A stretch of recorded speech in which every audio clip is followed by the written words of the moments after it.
वो सिर्फ कागज का एक टुकड़ा नहीं, बल्कि इतिहास का एक ऐसा पन्ना है जो सदियों से खो गया था। यह कहानी उस महान कहानी का एक छोटा सा अंश है जिसे हम महाभारत कहते हैं। इतिहास जब भी सबसे सुरमा योद्धा का नाम लेगा तो वो होगा कृष्ण के चहेते अर्जुन का।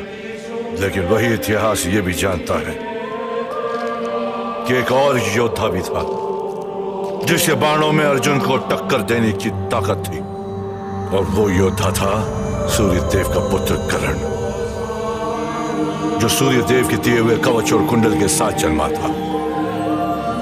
ऐसे कवच और कुंडल जिनके दिव्य वरदान ने कर्ण के बाजुओं में इतना बल भर दिया कि देवता भी उसकी ताकत के सामने कांपते थे, जिनकी शक्ति इतनी थी कि ब्रह्मांड के तीनों लोकों में ऐसा कोई अस्त्र नहीं बना था जो कर्ण के शरीर से उसकी आत्मा को अलग कर सके। क्योंकि जब तक सूर्यदेव का आशीर्वाद सूर्य की किरणें या चंद्रमा की रोशनी बनकर कवच और कुंडल को शरण देना था, उनका पुत्र अमर था।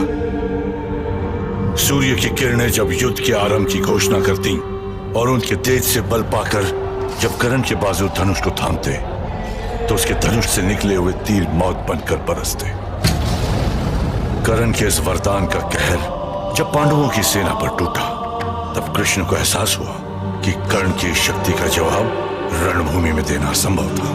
वो जानते थे कि कर्ण दानवीर था और स्नान के बाद भिक्षा में जो कुछ भी कर्ण से मांगा जाता वो उसे देने से इनकार नहीं करता। तब कृष्ण ने भेजा इंद्रदेव को। इंद्रदेव ने रूप लिया एक ब्राह्मण का और कर्ण से उसका कवच और कुंडल मांगा। इंद्रदेव की ये चतुराई कर्ण ने पहचान ली, लेकिन फिर भी उस दानवीर ने उन्हें कवच और कुंडल देकर महाभारत के युद्ध की काया पलट दी। इस घटना के बाद ना ही कोई ग्रंथ ना ही कोई गाथा दोबारा कभी कवच का वर्णन करती है, परंतु कुछ कहानियां ऐसी भी होती हैं जो लिखी नहीं, पुश्तों से बताई जाती हैं। और ऐसी ही एक कहानी ये थी कि स्वर्ग तक जाने से पहले इंद्रदेव ने धरती पर हिमालय के पर्वतों में एक समाधि बनाई, जहां कर्ण का कवच और उसके कुंडल हमेशा के लिए रख दिए गए।